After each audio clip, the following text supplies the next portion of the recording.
তো সেই তেলের মজুদের সন্ধানে আমরা আজকে রংপুরের মিঠাপুকুর উপজেলার পায়রাবন্দ ইউনিয়নের এই বিশ্বনাথপুর গ্রামে আসি।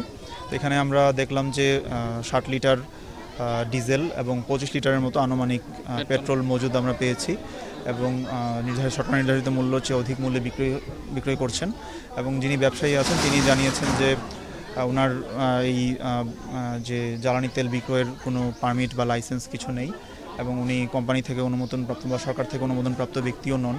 তো যেহেতু এবং আবার একই সাথে অধিক মূল্যে বিক্রি করছেন এবং মজুত করেছেন, সেজন্য আমরা ভোক্তাধিকার সংরক্ষণ আইনের সংশ্লিষ্ট ধারায় ওনাকে 20,000 টাকা অর্থদণ্ড প্রদান করেছি। এছাড়াও আপনার যে আমাদের যে 25 লিটার অকটেন এবং 60 লিটার ডিজেল ছিল সেটি স্থানীয়ভাবে আমরা স্থানীয় যে ওয়ার্ড মেম্বার এবং ইউনিয়ন চেয়ারম্যানের উপস্থিতিতে এবং যে স্থানীয় গণ্যমান্য ব্যক্তিদের উপস্থিতিতে আমরা বিক্রি করেছি এবং এই বিক্রয়লব্ধ অর্থ 10,275 টাকা আগামীকাল সকালেই ব্যাংকিং আওয়ারে সরকারি কোষাগারে জমা প্রদান করা হবে।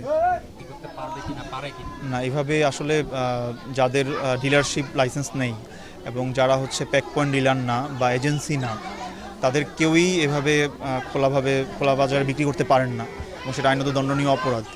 এবং আর আসলে ওনারা তেলটা কীভাবে পাচ্ছেন সেটাও আমাদের খতিয়ে দেখছি আমরা, যে ওনারা যেন তেলের যে উৎসটা সেটাও যেন ওনারা না পারেন, ওনারা যেন বিক্রি করতে না পারেন, সে ব্যাপারেই আমরা অভিযান পরিচালনা করছি।